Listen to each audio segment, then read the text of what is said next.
civil service question, professional level. So, Moy earns 200 pesos interest on 1,000 pesos in a year.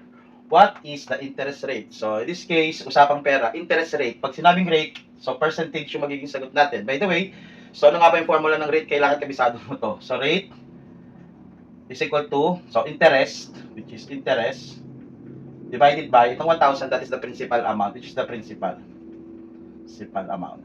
Okay, tapos para maging rate yan, times 100.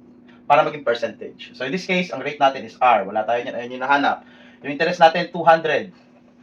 Yung principal natin, 1,000 times 100. So rate is equal to, pagdating natin yung mga zero para hindi mahirap. Dalawang zero dito, dalawang zero dito. Magiging 2 over 10 times 100. Simplify pa natin para mas madali. Rate is equal to, anong simplification nito? So 1 over 5 times 100. So in this case, multiply mo lang. 100 times 1 is 100 divided by 5. So 100 divided by 5, that is 20%. Letter C. Easy.